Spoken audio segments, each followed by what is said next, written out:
Monsieur Paul Missa-Breton, encore une fois, bonjour. Oui, bonjour, monsieur Georges. Et voilà, notre second invité, c'est monsieur Kokou Toumanou Soukwe, porte-parole de la DMK.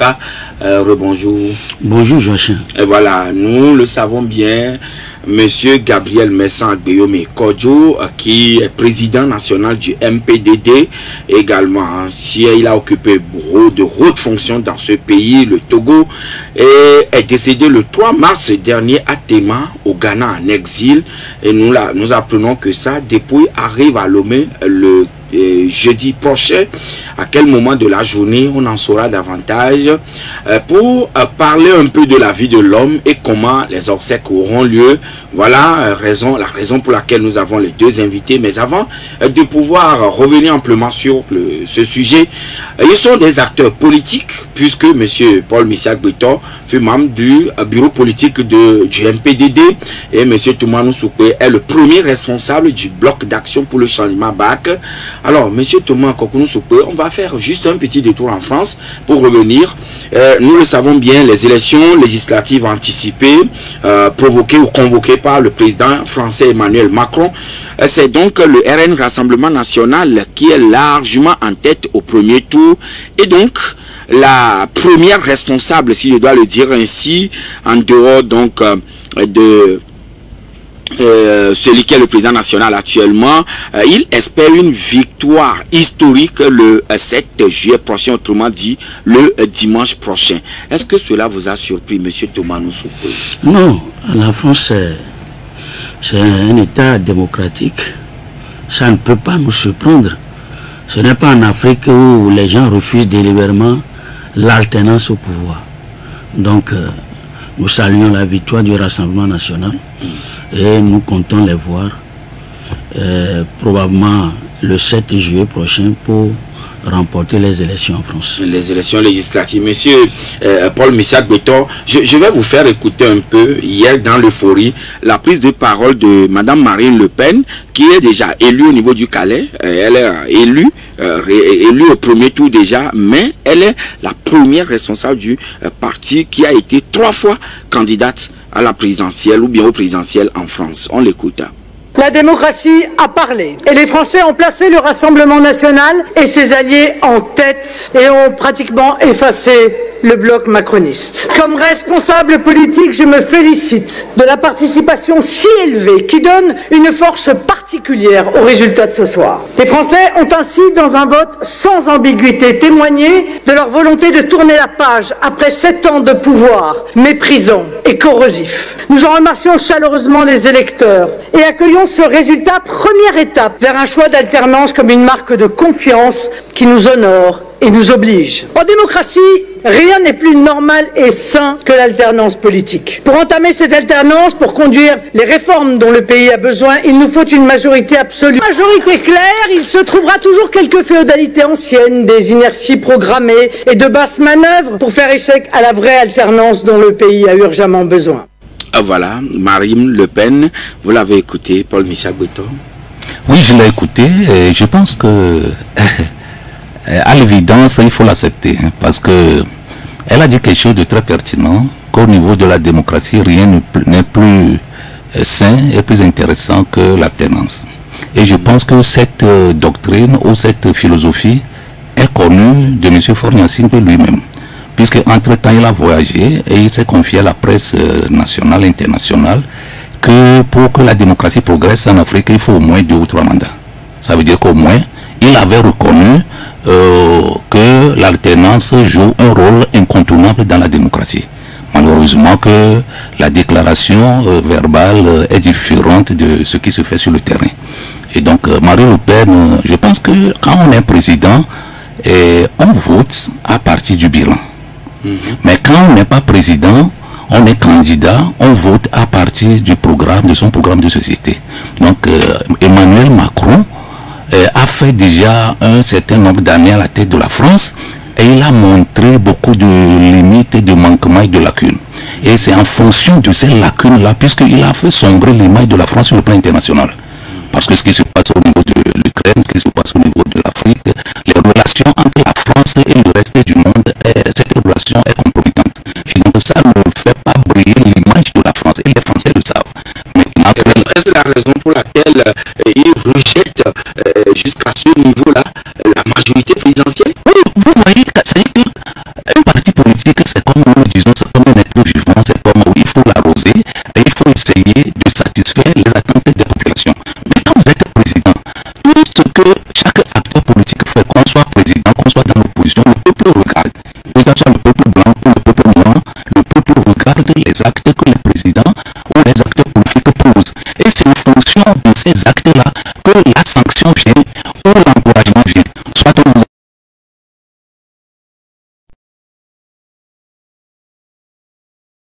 Il n'est même pas venu arriver en deuxième, la majorité présidentielle ensemble n'est même pas arrivé en deuxième, mais c'est en troisième position. Oui, ça ne surprend pas parce que vous savez que les problèmes sociaux en France ont augmenté avec Macron. Il a fait augmenter les problèmes de faim, les problèmes de chômage. Donc les Français ne se retrouvent plus. Vous allez voir qu'il y a des Français qui ont le courage de dire sur les réseaux sociaux que la France est déjà sombrée. Avec Macron, il n'y a plus d'espoir pour eux. Et donc il faut faire tout possible pour le garer, sinon pour lui dire que ça va. Et on va essayer encore autre regroupement ou autre acteur, c'est ce qui se fait. Mais tout le monde est contre l'extrême droite d'arriver au pouvoir. Pourtant, c'est le contraire qui s'opère dans les urnes. Est-ce que ce n'est pas un tout petit peu paradoxal ou surprenant? Non, ce n'est pas paradoxal, dans le sens que quand vous êtes élu à la tête d'un État ou bien d'un pays, et vous êtes là pour faire la volonté du peuple, pas pour faire votre propre volonté. Ce que nous constatons dans les pays africains, quand vous êtes président, vous faites votre tête au lieu de faire ce qui doit plaire à la population. Donc en France, ce qui se passe, c'est parce que les gens sont contre la politique de Macron. Ce que Macron fait actuellement en France, les Français ne s'y retrouvent pas. Ils ne s'y retrouvent pas. C'est ça qui fait qu'ils veulent faire sauter Macron à la tête de la France pour faire venir d'autres. En tout cas, c'est pour le moment une victoire teintée. On attend de voir le 7 juillet pour s'assurer si réellement Marine Le Pen et tout son groupe vont donc conquérir le Parlement en ayant la majorité absolue. Revenons donc au Togo. Vous aviez également appris bien sûr qu'une nouvelle constitution a été adoptée par les députés dont le mandat finissait, les députés de la 6e législature, et puis cela avait été contesté ici et là. Pourtant le texte a été adopté et puis promulgué le 6 juillet dernier, mais le 6 mai dernier pardon. Mais l'opposition est toujours vent debout contre cette constitution. Monsieur Paul Michel Beto, hier, voilà, il y a eu encore un grand meeting au niveau d'Akassimé, mais vous aviez brillé par votre absence. La DMK. Vous savez, la DMK, la dynamique, Monseigneur Kojiro traverse un moment que tous les Togolais connaissent. Oui. Nous sommes en deuil et à partir de ce moment-là, nous-mêmes, en notre propre sein, c'est-à-dire au niveau de la dynamique Monseigneur Kojiro et de l'urgence républicaine ensemble avec laquelle on travaille, nous avons diminué un peu nos activités en notre propre sein. Jusqu'au jour ou jusqu'après l'inhumation de notre président national, M. Agbéomi Kodjo. Et donc ça fait qu'aujourd'hui, on mène des activités, on ne propage plus ce qu'on fait sur le terrain. Et ça fait que cette discipline, on s'est dit qu'on ne va plus aller faire de grandes manifestations au niveau de notre propre sein sur le terrain, puisque nous sommes en deuil. Et je pense qu'après le 6... après le samedi prochain, je pense que nous allons reprendre nos activités. Mais fondamentalement, la DMK n'est pas dans cette philosophie, dans cette politique de faire une chose et son contraire en même temps. Et nous sommes constants dans notre position et nous serons toujours constants dans notre position. Puisque lorsque nous faisons ou nous nous engageons en politique, il faut savoir la mission qui nous incombe. Et la DMK a su très vite mettre la différence entre les politiciens et les hommes politiques. Donc il y a une différence entre les politiciens et les hommes politiques. Nous autres, nous avons dit au début que les élections législatives et régionales n'étaient pas bien préparées. Nous avons dit ça. Et les gens n'ont pas voulu, sinon nos collègues de l'opposition, certains n'ont pas voulu nous comprendre et ils sont allés à ces élections. Et nous nous sommes considérés qu'aller à ces élections, c'est aller installer le monarque. Et ça s'est réalisé. Et aujourd'hui, les mêmes personnes qui sont parties installer le monarque, les mêmes personnes se disent... Si vous voulez, qui appelez-vous monarque? En tout cas, oui, c'est une élection qui a été organisée, ou des élections qui ont été organisées, et ça a été remporté par un parti. Vous l'avez constaté vous aussi. Une élection dans un pays démocratique n'a de sens que lorsque les leaders de l'opposition participent à ces élections. À partir du moment où les leaders de l'opposition n'ont pas pris part à ces rendez-vous électoraux, ces élections ou ce scrutin n'est pas crédible. Et on convoque des assises pour pouvoir régler les manquements ou les litiges qui existent, les différends entre les deux camps. C'est ce que nous avons. Tous les leaders ont pris part quand même à ces élections. Les grands partis de l'opposition ont pris part à ces élections, M. Toumani Soukoué. Oui, vous savez, Joachim, il y a un problème au Togo. Il faut éviter l'hypocrisie politique. C'est-à-dire? L'hypocrisie politique consiste à accompagner un pouvoir et revenir dire autre chose après. Nous savons tous que le Togo a un problème. Depuis les élections présidentielles de 1993 jusqu'aux élections législatives et revenu aux élections présidentielles de 2020, nous avons vu comment le pouvoir a géré le processus électoral. Et c'est dans ce cadre, après les élections présidentielles du 22 février 2020, que nous nous sommes dit, s'il faut encore aller à une quelconque élection au Togo, on doit s'asseoir et dire les choses telles qu'elles sont et aller sur le même pied d'égalité. Du moment où on ne fait pas ça, nous ne pensons pas appeler le peuple togolais à aller à une élection.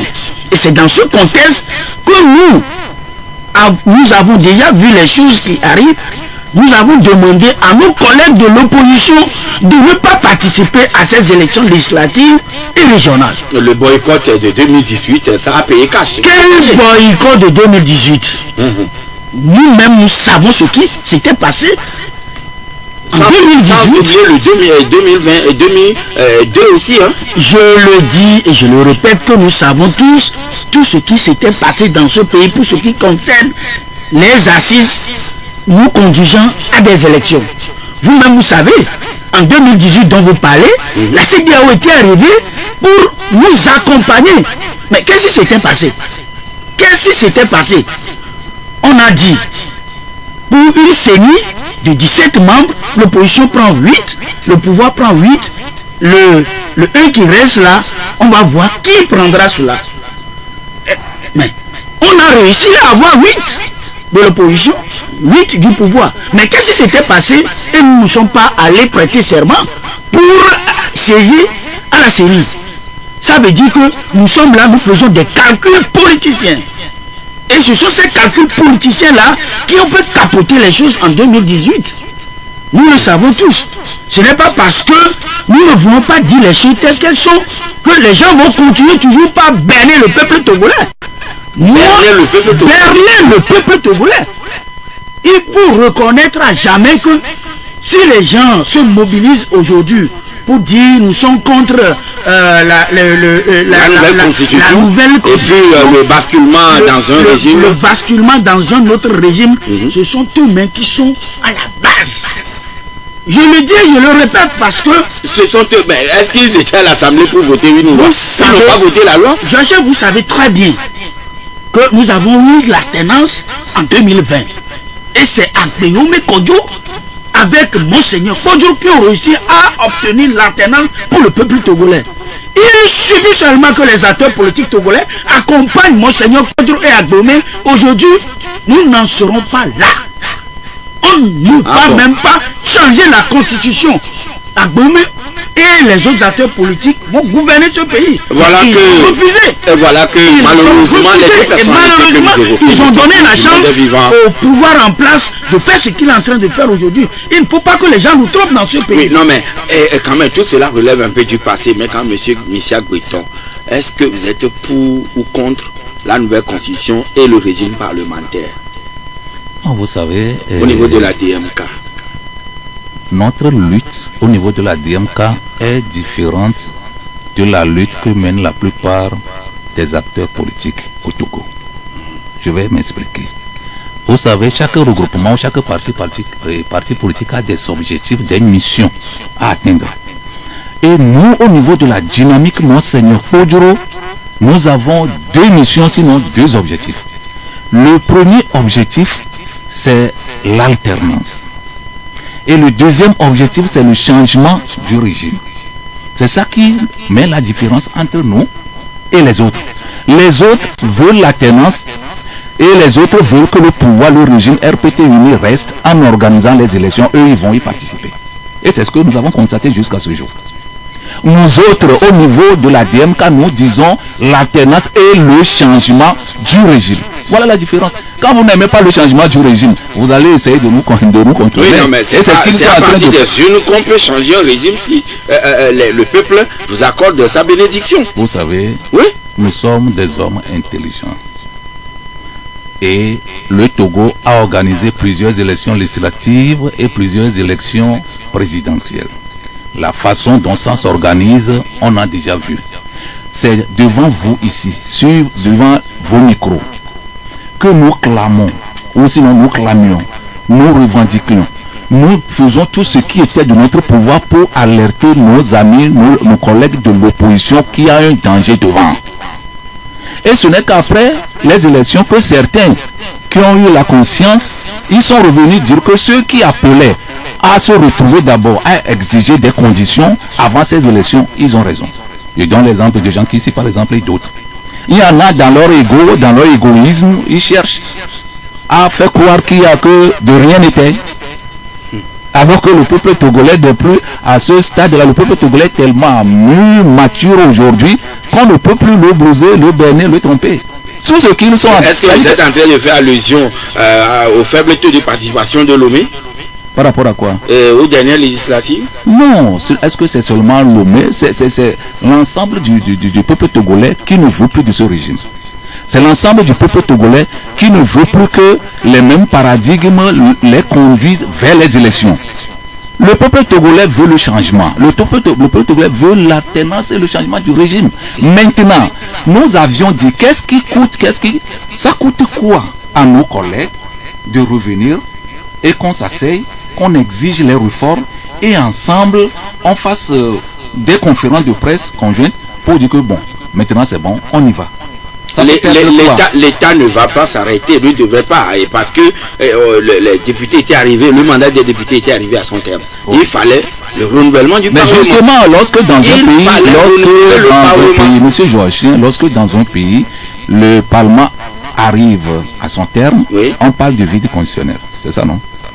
Quand l'élection n'est pas organisée, oui, on parle de vide constitutionnel. Donc aujourd'hui, avant les élections législatives et régionales, nous étions dans le vide constitutionnel. C'est pour cela que nous disons, avec les compatriotes au Togo et dans la diaspora, comme nous sommes dans le vide constitutionnel, assoyons-nous. On ne peut pas organiser des élections. Le régime seul ne peut pas se lever, ne peut pas se prévaloir le droit d'organiser les élections pendant que le Togo est dans le vide constitutionnel. Ça s'organise de façon consensuelle. Dans tous les pays civilisés, c'est comme ça que ça se fait. Oui, mais je reviens encore à ma question. Aujourd'hui, voilà, le fait est là.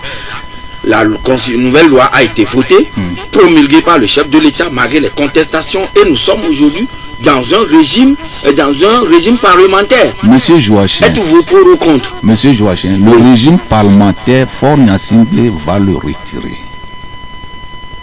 Si vous pouvez noter ça. Je dis, ce qu'ils ont fait au niveau de la DMK, nous considérons comme c'est de la pagaille organisée, c'est de la comédie humaine et c'est du folklore. Que M. Faure Gnassingbé est très organisé. On se connaît. Il va retirer. Vous savez, vous voyez ce qui s'est passé dans les autres pays, au Kenya et ailleurs. On peut promulguer une loi, mais retirer ça. Vous êtes au courant, vous le savez, non? M. Faure Gnassingbé va retirer cette loi parce que, vous savez, moi je fais la différence entre le signifiant et le signifié. M. Faure Gnassingbé s'appelle Faure Gnassingbé avant d'être là où il est aujourd'hui. Lorsque vous m'appelez M. Paul Michel Victor, vous m'appelez M. Paul Michel Victor, je vais vous répondre. Ou bien? Mais quand même, je suis libre de l'appeler président ou je suis libre de l'appeler M. Faure Gnassingbé. Et moi, depuis longtemps, dans mes interventions, c'est M. Faure Gnassingbé que j'appelle. Et lui-même le sait. Alors, moi je dis, Aujourd'hui, la force n'est pas à M. Faure Gnassingbé. La force n'est pas aux armées, à quelques officiers inféodés au régime uni. La force est au peuple. Donc, le moment venu, le peuple prendra ses responsabilités. À partir des manifestations, cela va faire fléchir le parti au pouvoir et qu'on accède à ce que vous demandez. On verra ça. C'est-à-dire le retrait de la loi. Il va retirer la loi, ça c'est clair. Vous notez, ça dit que vous notez qu'il va retirer la loi. Donc, au nous allons voir la guerre aux côtés des autres qui appellent à manifester. Monsieur Moussoukou, vous savez, nous l'avons déjà dit, que là où nous sommes aujourd'hui, le peuple a déjà tranché. Pour ce qui concerne les élections législatives et régionales, le peuple a déjà tranché. Et le peuple nous a parlé. Et là où nous sommes aujourd'hui, nous acceptons travailler avec ceux qui ont boycotté les élections législatives et régionales passées. Et là où nous sommes maintenant, nous voulons dire au régime de M. Faure Gnassingbé que ce qu'il est en train de faire là, ça n'ira pas loin.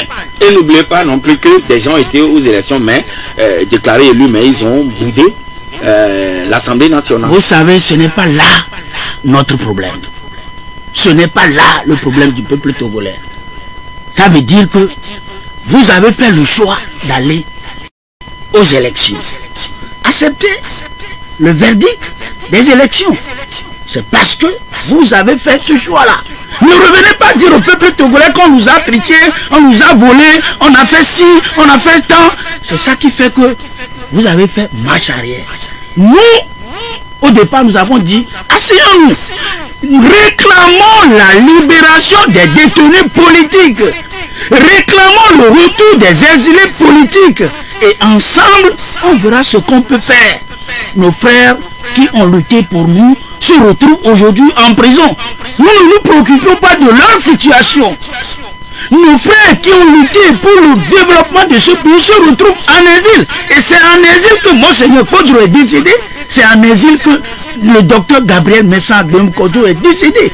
Nous ne pouvons pas accepter toutes ces choses-là et appeler le peuple à aller à une quelconque élection. Asseyons-nous, clarifions les choses, demandons la libération des gens, le retour des réfugiés et, comment on l'appelle là, l'amnistie générale pour chacun, afin que le pays soit relancé sur une nouvelle base.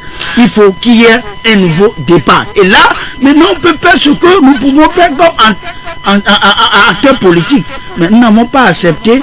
Mais nous, à la DMK, nous disons après l'inhumation de Dr Gabriel Messa, on verra ce qu'on peut faire pour relever le défi. Je reste avec vous avant de donner la parole à M.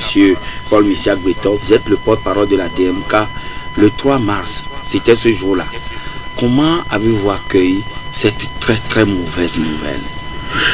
Joachim, je voudrais, avant de vous répondre, demander autour du plateau, demander à l'opinion nationale qui nous écoute d'observer une minute de silence en mémoire de Dr Gabriel Messa Agbeyomi Kodjo et de Monseigneur Kodjo qui nous ont quittés.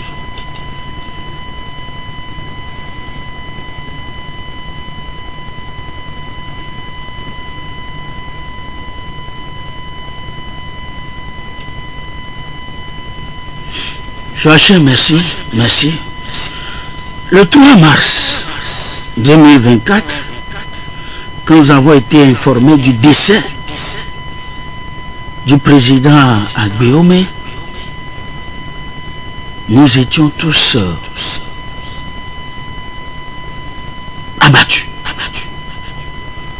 Parce que vous n'êtes pas sans savoir que le 25 février 2024, nous étions dans un meeting au bas-fond du collège Saint-Joseph. Et au cours de ce meeting, nous avons donné la parole à M. Agbeyomi Kodjo de parler au peuple togolais. Et vous avez eu à écouter le président Agbéomé à travers un speech. Et ce qu'il nous disait, c'est qu'il a déploré le comportement de certains acteurs politiques tout en demandant au peuple togolais de garder le calme, que bientôt il va revenir et ensemble on va mener le combat pour la délivrance du peuple togolais. Et le message délivré ce jour-là, il était dans la posture de pardon et de table rase du passé, c'est-à-dire les inimitiés entre les uns et les autres. Exactement. Exactement ce qui nous avait donné le courage d'avancer. Parce que nous l'avons écouté et nous avons su qu'il y a quelque chose qui se profile à l'horizon pour ce qui concerne le pardon, la réconciliation et le nouveau départ pour le peuple togolais. Mais quand nous avions appris subitement sa mort, nous étions choqués, mais et consterné. Oui, mais M. Paul Messia Gbetor, M. Toumanou Soukwe était en train de nous décrire les circonstances, mais dans l'imaginaire collectif, c'est que M. Agbéomé était réfugié dans le champ de maïs quand même en France. Il était en France. Comment se fait-il que son décès nous soit annoncé à Tema, au Ghana? Monsieur Joachim, je puis vous affirmer que j'ai été, comme vous l'avez dit tout à l'heure dans vos propos liminaires ou dans vos propos introductifs, que j'ai été un des plus proches collaborateurs de M. Agbéomé Kodjo. Et il y avait une vérité également à ce niveau. Depuis que M. le président Agbéomé Kodjo a quitté en juillet 2020, a fui le pays, il n'y a pas de jour où on ne soit pas en ligne avec moi, avec lui et moi.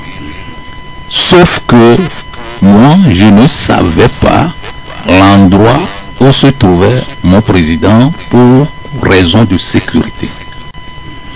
Je ne lui ai jamais demandé à quel niveau il se trouve sur la planète Terre. Je ne l'ai jamais fait. Ah oui, je ne l'ai jamais fait pour raison de sécurité. Maintenant, lorsque l'annonce a été faite, je pense que le samedi, le 2, j'ai été en communication avec lui jusqu'à minuit, 1 heure. Et c'est là où il m'a demandé de faire un certain nombre de démarches le lendemain et lui rendre compte dans la journée ou dans la soirée de ce dimanche-là. Et donc le dimanche, moi, j'étais dans les courses pour ces démarches qu'il a demandé que je fasse. Et après, mon portable était déchargé. Je revenais vers la nuit, 19h, 20h, et j'ai mis mon portable en charge. Et à peine j'ai allumé mon portable que mon portable sonnait. Et c'est l'un des journalistes dont j'étais le nom, c'est lui qui est à l'appareil. Et c'est lui qui m'a annoncé. On s'est salué, il me dit, père, il me dit, il y a beaucoup de courage et mes condoléances. Je dis non, mes condoléances, vos condoléances par rapport à quoi? Et c'est là où il me dit que non, il aurait appris que le président est mort. Quel président? Il dit Kodjo. Agbéomé Kodjo, il dit oui. Donc moi j'ai raccroché en même temps. Parce que ça dit que moi je n'ai pas mal. Vous lui avez raccroché au nez. Au nez. Parce que ça dit que moi je n'ai pas ça en tête quoi. J'ai un rapport à faire. Ne vous est jamais venu à non, puisque la personne ne manifestait aucun malaise à ma connaissance. Et donc c'est là. Il n'était pas malade. Non. Avant. S'il avait mal à l'ongle, il me dit que j'ai mal à tel endroit, je lui dis fais ci, fais ça. Maintenant, quand il m'a annoncé la triste nouvelle, j'ai poussé ma curiosité pour appeler. Et en même temps profiter pour lui rendre compte. Son numéro. Son numéro. J'ai appelé un numéro, ça ne passe pas. J'ai appelé le second. Il est en ligne, mais ça ne décroche pas, c'est sur WhatsApp. Et j'ai appelé quelques collaborateurs pour voir ce qui se passe. Et ce n'est qu'après que j'ai eu la confirmation que effectivement le président n'est plus. Mais au niveau de la DMK, c'était vraiment un chamboulement, un bouleversement, puisque il y avait beaucoup de choses à faire, puisque nous avons prévu le retour de M. Agbéomé Kodjo en fin mai. Et vous l'aviez annoncé. Et qu'en fin mai, Agbéomé Kodjo devait revenir au Bercail. Et nous avons pris tous les contacts possibles. Donc les discussions étaient en cours. Nous avons pris tous les contacts. Surtout sur le plan... Parce que vous savez, là où nous sommes arrivés aujourd'hui, le peuple togolais sait que l'élection ne peut plus régler le problème du Togo. Le peuple togolais ou les citoyens togolais savent aujourd'hui que M. Faure Gnassingbé et son régime ne veulent pas quitter par les élections. Je ne sais pas comment ça va se passer après. Je ne vais pas rentrer dans les détails. Nous sommes en train de travailler pour que le peuple togolais soit restitué dans ses droits. Je vais continuer, je vais finir en disant que vous savez que depuis que M. Agbéomé est décédé jusqu'à aujourd'hui, ça donne la joie à un certain nombre de regroupements. Que M. Agbéomé est mort parce que c'est lui qui a fait que nous n'avons plus d'électorat, parce que c'est lui qui a fait que, oui, notre force a diminué. Je vais vous dire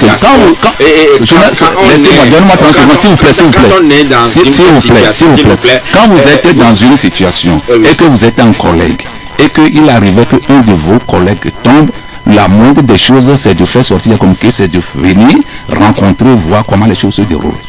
Et aujourd'hui, je peux vous affirmer. C'est la question que j'allais vous poser. Aujourd'hui, est-ce qu'au niveau de l'opposition, vous sentez quand même leur compassion, leur condoléances et tout, et leur solidarité avec vous pour conduire sereinement M. Agbéomé Kodjo à sa dernière demeure? La question, je vais vous la reposer tout de suite après la fin. Beaucoup de gens ont manifesté leur solidarité avec vous, les compassions, vous ont présenté les condoléances. Mais au niveau de la classe politique, vous disiez quelque chose tout à l'heure, ce qui m'avait poussé à poser la question. Si, eux aussi, et la classe politique a marqué quand même, manifesté sa compassion vis-à-vis de vous. Non, vous savez, M. Agbéomé Kodjo a combattu le bon combat. Il a combattu le bon combat parce qu'à un moment donné de l'histoire politique et électorale du Togo, M. Agbéomé Kodjo a marqué son retrait radical du rassemblement du peuple togolais. Et il a commencé à lutter pour satisfaire le peuple togolais. Et donc il a consacré 22 ans de lutte aux côtés du peuple. C'est largement suffisant. Qu'une classe de l'opposition manifeste sa compassion ou pas, ce n'est pas ça l'essentiel. L'essentiel, c'est qu'aujourd'hui, tout le peuple togolais sait que Monseigneur Kodjo et M. Agbéomé Kodjo sont décédés en l'espace de 60 jours. Ça veut dire beaucoup de choses dans la tête, dans la mémoire individuelle et collective de tout le peuple togolais. Donc, si quelqu'un manifeste sa compassion, ça... Dieu merci, on peut manifester sa compassion dans son cœur sans toutefois l'exprimer. Si quelqu'un exprime, c'est bon. Si quelqu'un n'exprime pas, c'est bon. Mais ça n'entache pas la lutte, la détermination, sinon la bravoure que la DMK incarne. Aujourd'hui, nous disons que nos deux têtes de pont sont tombées. Mais il ne reste que nous aussi qui devons tomber. Mais nous sommes prêts. Alors continuer la lutte jusqu'à ce que les aspirations du peuple togolais soient atteintes. Et nous allons nous battre par tous les moyens pour que la démocratie et l'alternance adviennent.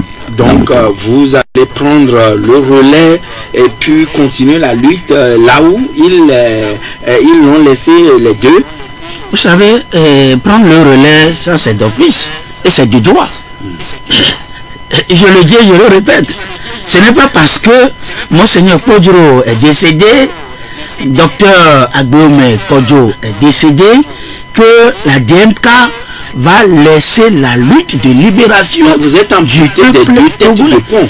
Non, si nous sommes amputés des deux têtes de pont, ça ne veut pas dire que nous autres qui étaient avec eux, nous n'avons plus la force de continuer. Cela ne vous émousse pas? Ça ne peut pas nous émousser. Ça ne peut jamais nous émousser. C'est pour ça que nous disons que Agbéomé est mort, Kodjo est mort. Le peuple togolais est là. C'est le peuple togolais qui a placé sa confiance à M. Agbéomé Kodjo et à Monseigneur Kodjo. Si aujourd'hui les deux ne sont plus de ce monde... Mais quand le capitaine n'est plus... Non, mais si le capitaine n'est plus... Sur un terrain de guerre... Sur un terrain de guerre, un autre capitaine prend le devant. Ça c'est d'office, c'est de nature. D'accord. Maintenant, comment s'organisent les obsèques d'Agbéomé? D'abord, sa dépouille arrive à Lomé. Moi, j'avais dit jeudi prochain. Monsieur Michel Beton, vous le confirmez? Oui, monsieur, comme vous l'avez dit, monsieur le président Bono Kodjo a été cédé en clandestinité en exil au Ghana.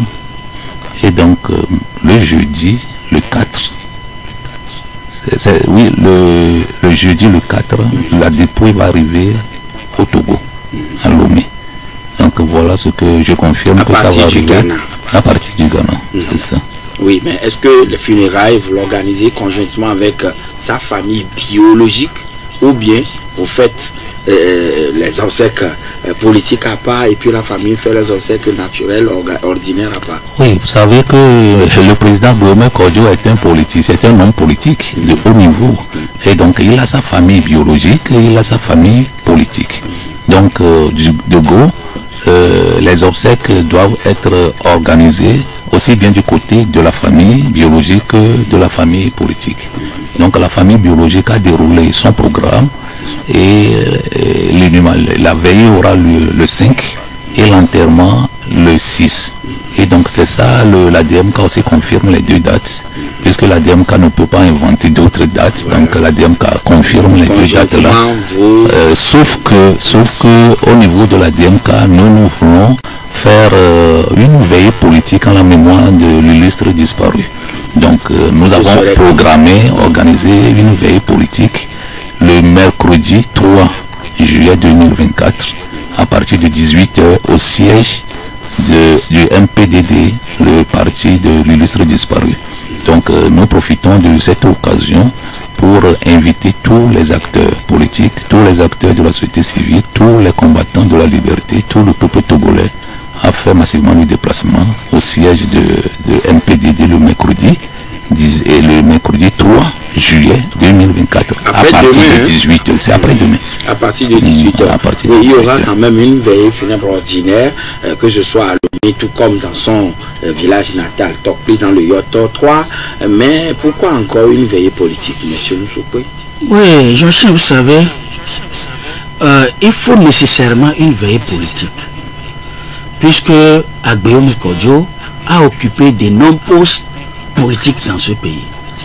Et c'est autour de ce plateau qu'il y avait une fois dit que quand vous faites la politique et que la politique vous a amené à un niveau plus élevé, jusqu'à être président de la République, premier ministre, président de l'Assemblée nationale, il faut nécessairement un hommage politique. Oui, et justement, je cherchais la balle au bon. Est-ce que l'Assemblée nationale togolaise a été saisie de la mort de M. Kodjo pour que les hommages dignes de son rang lui soient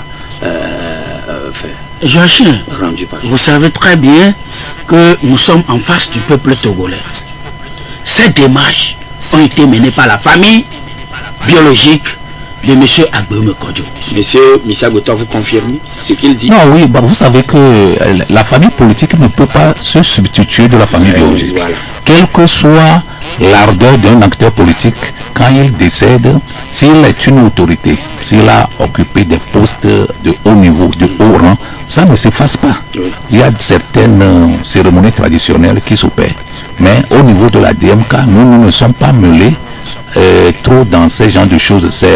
Ça relève du domaine de la famille biologique. Domaine exclusif de la famille biologique. Voilà. Mais quand même, comme M. Moussoukoui l'a dit, donc la famille certainement, selon à votre connaissance, aurait saisi l'Assemblée nationale. Bien sûr. Bon, la famille a fait des démarches auprès des autorités pour pouvoir annoncer le décès. D'ailleurs, si sa dépouille doit rentrer au pays, cela démontre à suffisance que des démarches ont été faites, peut-être vers le président de la République, Faure Gnassingbé, d'autoriser quand même l'arrivée de sa dépouille sur le territoire. La famille a fait des démarches auprès des autorités pour le retour de la dépouille de M. Agbéomi Kodjo. D'accord. Qui sont ceux-là qui sont attendus à la veillée politique? Oui, pour ce qui concerne la veillée politique du mercredi 3 juillet 2024 à 18h au siège du MPDD, sont attendus tous les acteurs politiques du Togo. Nous disons tous les acteurs politiques du Togo, y compris le pouvoir en place. Ça ne veut pas dire que Aguillaume Kodjo est de l'opposition et que nous sommes en train d'organiser une veille politique pour Aguillaume et que les gens du pouvoir, les gens de UNI vont venir et nous allons refuser leur arrivée. Non. Nous disons que nous acceptons tous les acteurs politiques du Togo. Pour ce qui concerne la veille politique du mercredi 3 juillet à 18 h au siège du MPDD. Adversaire politique, amis, nous sommes tous égaux. Nous sommes tous égaux. D'accord. Et je vais terminer en disant que Aguillaume Kodjo n'a pas été président, premier ministre, président de l'Assemblée nationale pour lui-même. Il a été président, premier ministre, président de l'Assemblée, ministre pour le Togo. Et nous voulons faire une veille politique pour lui rendre hommage de ce qu'il a fait pour la nation togolaise, pas pour sa famille biologique. Mais le programme de la famille biologique, nous l'acceptons et nous allons aussi faire ce qu'il faut faire pour manifester notre présence à ce processus jusqu'à l'enterrement du président Atokli. Par rapport à ça, je voudrais placer un petit mot par rapport à la journée politique, à la veille politique que la DMK et l'urgence républicaine sont en train d'organiser. Le samedi, nous avons pris soin d'envoyer une invitation officielle à tous les acteurs politiques et de la société civile. Et donc, c'est les militants, les sympathisants de la DMK qui organisent cette soirée de recueillement. Et donc, nous invitons tous les acteurs. Les courriers officiels sont déjà envoyés. Donc, ce n'est pas à travers les sondes que vous les invitez. Non. Nous, on le fait au niveau de la DMK sans inviter les autres. C'est les autres qui font des choses sans nous inviter. Et donc, monsieur Senghor qui est en ligne avec nous. Évangéliste Senghor, bonjour. Bonjour, voilà, vous êtes sur le 92 02 83 de Victoire FM. Allô, nous vous écoutons. Je salue vraiment mes frères le ministère de Bonjour. Bonjour, cher combattant. Oh, ça va, c'est une vérité. Et beaucoup de courage aussi. Merci. Bon, vous savez, les gens togolais, dans la personne du Dieu, le Seigneur Togolais qui disait, vais-je rentrer dans la tombe un jour avec la joie ou avec des larmes. Et aujourd'hui, il n'est plus là, il est parti. Aguillaume aussi est parti. Et je voudrais vous dire, et à tous les Togolais, que ces deux personnes sont rentrées dans la tombe avec la joie. Que Dieu vous bénisse. Amen. Merci, bien noté, monsieur Senghor. Nous accueillons madame Essie. Bonjour, madame. Bonjour. Oui. Voilà, je dis à tous les morts, voilà. Et puis voilà, je vais dire aussi que les gens ont affaire à un peuple ignorant et ils cherchent dessus. Et monsieur Soukou du Bac et monsieur Dauphin du Nid, ils nous avaient dit dans ce pays qu'ils ont plus besoin de présider le Togo, qui se sont menés dans le RTT. Mais ils nous ont jamais dit qu'ils en sont sortis. Bon, et maintenant, en 2017-18, les gens sont dans les rues, depuis 90 d'ailleurs, pour réclamer les réformes démocratiques, alterner et la démocratie. Mais il s'est fait que les gens ont atterri à l'Assemblée. Et Monseigneur même le disait, réclamait sur les médias qu'ils ont été nommés. Et maintenant, je vais leur dire maintenant, là, aujourd'hui, là, est-ce que le MPDD a été le président de loi à l'Assemblée? Et puis, ils étaient là quand on a voté, on a dit que les 12 mandats du régime sont remis à zéro. Donc, vous avez dit le MPDD a été président de la commission des lois. Vous êtes sûr? Oui. Sécurité. Et puis, ils ont remis les 12 mandats du régime à zéro. Donc, c'est que ce pays a été monarchisé en ce temps-là. Pour la commission des lois à l'Assemblée nationale, je vous dis quand même que c'était le député Maître Chichao Chalim, qui n'est pas du MPDD. Sinon, c'est la commission, c'était la commission de sécurité. Voilà. Et maintenant, ils ont remis ça à zéro, ils ont touché à plein de lois, interdiction de manifester et tout. Et je vais leur demander, est-ce que parmi les 91 députés qui nous ont changé la constitution, est-ce que le MPDD est encore là-bas ou pas? D'accord, bien noté, madame Messi. Monsieur Gado? Allô, bonjour Jacien. Bonjour. Bonjour à nos invités. Bonjour. Oui, bonjour. Moi, je voulais leur dire seulement courage et bonne chance. Merci. Merci beaucoup, monsieur Gado. Merci, monsieur Gado. Et nous allons donc revenir ici en studio avec vous. Monseigneur Podro avait dit entre-temps, vais-je rentrer dans la joie, chez le Père dans la joie ou avec des pleurs? Mais pour Senghor aujourd'hui, que ce soit Monseigneur Podro ou Monsieur Dr Guillaume Kodjo, les deux sont dans la fête du Père là-bas, là-haut, voilà. Et ils ont pu accomplir leur mission selon lui, Oui, je voudrais saisir de cette occasion pour remercier M. Senghor qui, à ma foi, a dit les choses telles qu'elles sont. Monseigneur Podro, là où il se trouve aujourd'hui, c'est dans la joie. Docteur Guillaume Kodjo, là où il se trouve aujourd'hui, c'est dans la joie.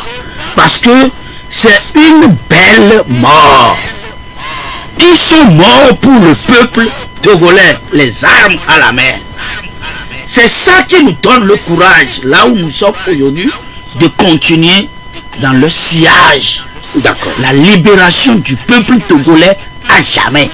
Oui, mais est-ce que le MPDD était aux manettes pour le changement des lois à l'Assemblée nationale? Oui, vous savez, monsieur Joachim, moi je n'aime pas faire du pédantisme. Je n'aime pas faire ça.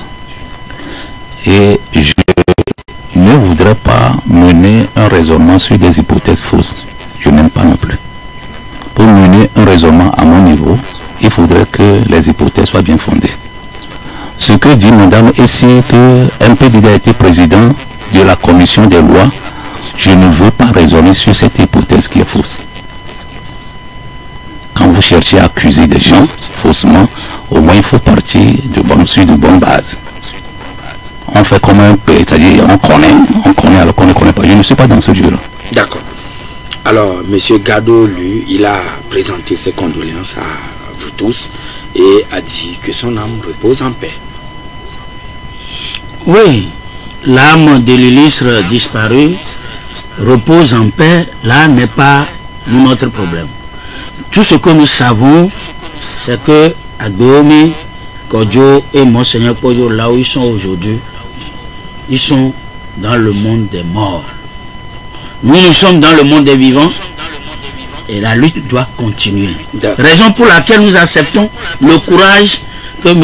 Gado nous envoie. D'accord. Et quel souvenir gardez-vous aujourd'hui de l'homme qui sera très bientôt inhumé? Je garde un bon souvenir de M. Guillaume Kodjo. Il a été intègre. Il a été fidèle, loyal à l'envers du peuple togolais. Parce que en 2020, Guillaume pouvait accepter les valises et nous saurons comment les choses finiront. C'est parce qu'il a refusé les valises que on l'a poursuivi jusqu'à... Et il était obligé de prendre la route d'escampette. Vous savez, nous ne voulons plus revenir sur ce sujet. Voilà. Parce que en voulant parler, nous allons dire beaucoup de choses qui vont encore frustrer. Mais nous, ce que nous gardons d'Guillaume Kodjo aujourd'hui, c'est qu'il a été intègre. Monsieur Paul Michel Beton, vous avez été très très proche de lui. Quel souvenir gardez-vous encore de l'homme? Vous savez, la perfection n'est pas de ce monde. Et donc, monsieur Guillaume Kodjo, dans sa vie, a pris des engagements.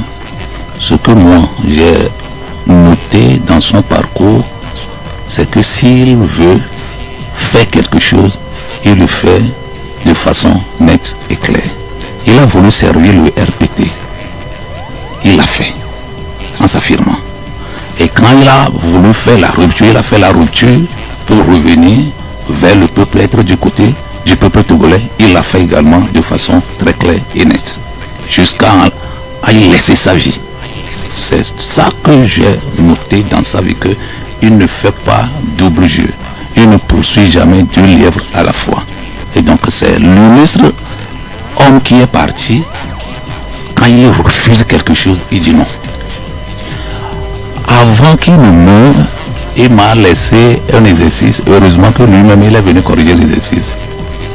Il m'a demandé un jour, jeune, très rapidement, lorsqu'on te demande aujourd'hui de prendre une mesure pour satisfaire tout le peuple togolais, aussi bien les enfants, les femmes, les hommes, tout le peuple togolais, les illettrés, les lettrés, quelle décision, quelle mesure tu prendrais? Je te donne 3 jours de réflexion. Et j'ai réfléchi, et c'était l'exercice. Donc j'ai réfléchi, les 3 jours sont arrivés, il m'a demandé la réponse, je dis, je propose telle réponse, il dit non, j'ai proposé telle réponse, il dit non. À un moment donné, c'est lui-même qui m'a donné la réponse. Et je pense que le président qui viendra remplacer Fort, je vais lui donner cette mesure. Merci. Merci, M. Thomas Kwakonou Soupé, d'être passé chez nous. Merci, Joachim. M. Paul Michel Breton. Merci pour l'invitation et bon courage à vous. Condoléances à vous. Merci et beaucoup. nos pensées pieuses à la famille biologique de M. Abreu Mekodo. Koko le Parisien, merci pour la complicité technique.